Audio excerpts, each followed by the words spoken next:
This is ABC 57 News at 6. Breaking overnight in South Bend. While you were sleeping, fire crews rushed to put out flames at a house on the city's north side. And new this morning, in just hours, a Granger woman accused of leaving her baby in a dumpster is expected in a St. Joseph County courtroom. We've got a closer look at what lies ahead for 32-year-old Purvi Patel. Plus, right now, a 4-year-old girl is recovering from a shot to the head. Officers say her 8-year-old brother is to blame. Straight ahead, the latest on the investigation. Good morning, Michiana. Welcome to ABC 57 News. I'm Emily Pritchard. We've been following new and developing stories overnight. But first, ABC 57 First Warning neighborhood meteorologist Tom Coombs joins us with a look at our forecast today. Hey, Tom. Good morning. Thanks, Tom. And here's a look at the scene of an early morning house fire in South Bend. Flames sparked just before 1:30 this morning on North Sherman Avenue. Now, our crews arrived to the scene about a half hour later, and the fire chief there tells ABC 57 News it was a neighbor who actually spotted those flames. Officials say no one was in that house during the fire. New this morning, a woman accused of leaving her baby in that dumpster is expected to face a judge today. 32-year-old Purvi Patel is due in court for her initial hearing. Police say she put her dead baby in a dumpster behind Moe's Restaurant on University Drive in Granger. For the very latest, we turn to ABC 57's Eric Steltzer. He joins us live at the St. Joseph County Courthouse this morning with more. Eric. And right now, a 4-year-old girl is recovering from a shot to the head. Police in Jay County, Indiana, say the shooting is between two siblings. They believe it's her 8-year-old brother who pulled the trigger. Officers say he missed while aiming at a target. Now, medics airlifted the girl to a nearby hospital. At this hour, she is still in critical condition, and investigators say no charges will be filed. Well, these two women are facing charges stemming from a Nigerian check scam. 39-year-old Barbara Ikes and 20-year-old Desiree Blackburn are facing several charges, including forgery and theft. Now, deputies say a Kosciuszko County man tipped them off of the possible scam, leading officers to the women from Illinois. Now, police believe they may have other victims from all across the country. And a former St. Joseph County teacher pleaded guilty to charges for inappropriate communication with a student. Police say 31-year-old Eric West sent inappropriate text to a former student last July. The girl was under the age of 14, and West was her 5th grade teacher at Walt Disney Elementary School. Now, he's set to be sentenced next month. Well, now here's a heads up for all you South Bend drivers this morning. Crews are working hard at the 5 Points intersection starting today.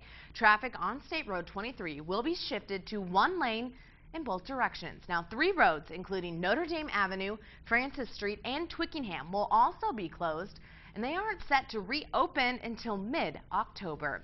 And this month's Mayor's Night Out kicks off in just a few hours at the MLK Rec Center. It's an opportunity for you to come out and have your questions or concerns heard by Mayor Pete Buttigieg. Now, this month's event will give particular consideration to those living in District 2. Now, if that's you, the event runs tonight from 5:30 to 7.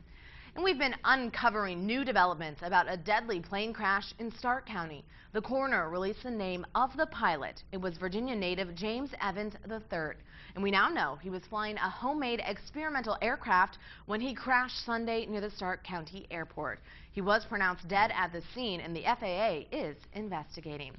Well, a couple is facing theft and burglary charges. Now, they're accused of actually stealing luggage in the aftermath of the Asiana Airlines crash. Now, prosecutors say the two took the luggage of passengers who were diverted from San Francisco after that July 6th crash landing. Now, one of them actually works as a customer service representative for United, and police say the two were caught after they were trying to return some of those items from inside the stolen luggage at a Nordstrom's, all for cash.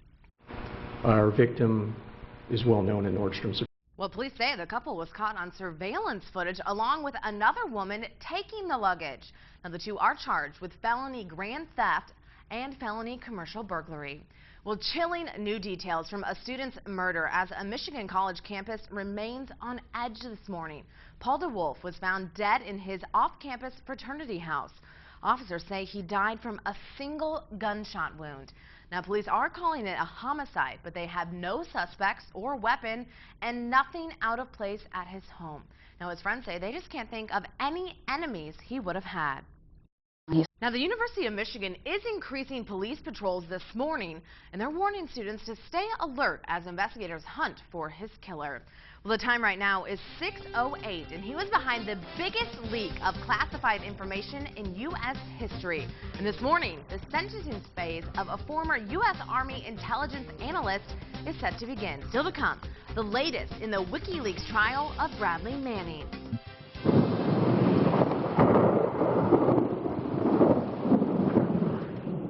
Got to check out this incredible sight over Tampa Bay. You're looking at a water spout in Florida. Strong storms moved into the area shortly after rush hour Tuesday, and it brought loud thunder and high winds, and witnesses say the water spout actually lasted for about 15 minutes. Now, some damage was reported at a nearby motel, but no word on whether that water spout actually came ashore.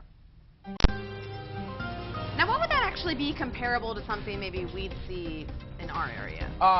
That actually would be a tornado. Okay, over water then? There are two types of water spouts. One can be a fair weather type scenario. They form more like a dust devil. That, though, is definitely a tornado forming over water. That could be something that we could see across Michiana. We're not going to see that today, though. We are seeing some showers out there. That tops what we're tracking this morning. So just be ready for those showers a little bit. Absolutely. And we have some questions for you this morning. A traffic sign near a California preschool has some drivers there actually asking questions. Yeah, you have to take a look. There's a big yellow sign attracting attention. Here, check this out. The sign, privately posted in front of a preschool, reads, "Please slow drively." Please slow drively. Signs usually read, "Please drive slowly." Rather, the sign was meant to be funny or not. Neighbors just think something's odd about it being placed in front of a daycare. I think they need to go to preschool. I feel like that's kind of bad for the children. Maybe they are preschoolers. Makes you wonder a little bit. The switch of play on words is a Well, little luckily odd. most preschoolers can't read at that level, so hopefully they don't take any lessons from that sign. You would hope. You hope they're not learning from it. Bad example. And this next story, let's hope they're not preschoolers. Now here's to a big talker out of London. Yeah, get this. First responders say they are seeing an increase in emergency calls, but you won't believe. Tell me why. You won't believe why. They are blaming it on the popular erotic fiction novel. You may have heard of this, 50 Shades of Grey. And here's the most common problem. The London Fire Brigade says that they've had more than 50 different cases of people having trouble getting out of their handcuffs. 50 and 50, the two numbers go Place together. the key in a known area, know where the key is. Yeah. Hey, it's always good to have a backup key for everything, whether it's your car, your house, or your handcuffs. Exactly. Good advice. And this next one, a landmark of sorts, is making for quite the story out of Georgia, and it's actually making me a little hungry. It's another one you have to see. This woman found in her front yard, that's a 7-foot-tall bucket of KFC from the olden days. Yeah, nice nostalgic KFC sign. It's probably about 40 years old. Her landlord collects signs, and he likes to decide where to store them, and one will be in her front yard eventually. He plans to put it up on a pole, and believe it or not, she says, doesn't bother her one bit. Of course. Too often we need something to laugh about. It's unusual, but it makes really good landmarks for when people come to our house. You can just say, come down to the giant, the giant KFC bucket and turn right. Unfortunately, this false advertising, people actually have to drive 6 more miles down the road to get to the nearest KFC. What a tease, I tell you, that is just mean. Maybe they could get a little advertising, like, hey, KFC 6 miles ahead. Yeah. Get 50 bucks off your rent a month. Let's start some. I'm going to call her up, get some negotiations for her. I want to know what my neighbors would think if I chose to put something like that Code out in my enforcement front may be out. Yeah, they might ask a few questions. Well, anyway, you never know. Maybe you'll see a KFC bucket around South Bend. I'll look for one. Keep your eye out. Well, coming up, the sentencing hearing for former U.S. Army intelligence analyst Bradley Manning is set to start in just hours. Welcome back. It is now 6:18, and you've got to see this beautiful work of art all by Mother Nature. A photographer who works for newspapers in Vermont snapped these photos. They show one of nature's most spectacular sights, the Aurora Borealis, are also known as the Northern Lights. Take a look here. They're the result of particles that spew from the sun to the earth. Now, the bursts can cause electromagnetic storms when they react with the Earth's magnetic field, now resulting in the explosion of color in the sky that, of course, you can see here. Pretty cool looking. Beautiful sight out there. Again, those electrically charged particles. When you have a solar storm, that's usually the result if it's directed towards Earth. So there are solar, we'll say meteorologists. It's solar weather, and that's what's right here on Earth. Yeah, and makes those beautiful pictures. Now, our terrestrial forecast here down in Michiana, cloudy today, but still relatively mild. In fact, a mild. Well, convicted whistleblower and spy Bradley Manning could face up to 136 years in prison for the largest leak of classified documents in U.S. history. Well, the sentencing phase of Manning's trial begins today. And here's ABC's Devin Dwyer with the details. Well, you are up to bat if you want Swoop, the Silverhawks mascot, to be named best in the minor leagues. In just 2 minutes, how you can cast your vote for him. Welcome back. The time is now 6:25, and today is the deadline to register for the South Bend Airport Allegiant Air Dodgeball Tournament. The Dodge High Fares Tournament is set for this Friday, August 2nd. That's at the Gridiron at the former College Football Hall of Fame. Teams must have at least 6 players all over the age of 18. Now, the winning team will get a victory party at Fiddler's Hearth. Why not? And the tournament will benefit 3 local charities. That's the Boys and Girls Club of St. Joseph County, the Kelly Cares Foundation, and the United Way of St. Joseph County. Well, the clock is ticking. There is just 1 day left for you to vote for the Silverhawks mascot as the best in minor league baseball. It's part of Mascot Mania. If you vote for Swoop in the Midwest League, you could even win a prize. There are 2 ways to vote. We've added a link at abc57.com. It's pretty easy. It'll get you to the leagues page, or you can vote on Twitter. Just follow Minor League Baseball and tweet at Silver Swoop with the hashtag Mascot Mania. Now, the league round ends Thursday, as we said, just 1 day left, and winners will go to the championship round, where there's a new kind of ice hitting the market, and it's just for you Chicago hockey fans. Check this out. You can score a slice of the Blackhawks ice, that rhymes, from their championship season.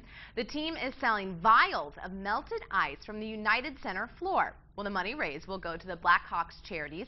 The team has not announced how many vials will be sold or how much they will cost. Interesting. Well, good news for all of you Irish football fans out there. More tickets are now available for the home opener. The ticket office says some tickets were returned. Well, so that means you're lucky. You can now get more than just single tickets for the game against Temple. Singles are still available, but only for the Navy game. Now, Michigan State, Oklahoma, and USC, well, those are all sold out. If you want tickets for the game at Michigan, they go on sale on Thursday. Put it in your calendar, and they have to get them through the Michigan ticket office. What's the story making national headlines?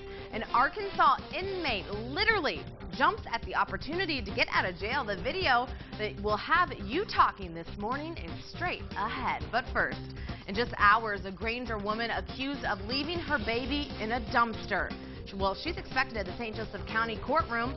We've got a closer look at what lies ahead for 32-year-old Purvi Patel. Well, Chipotle is switching things up a bit. They're adding a new vegan-friendly meal. It's called Sofritas, and it's the first vegan meal offered at the national chain. Now, the spicy organic tofu dish can be mixed with everything else like a regular meal and will be about the same price. But for now, it will only be offered at Chipotle locations in California and Washington State.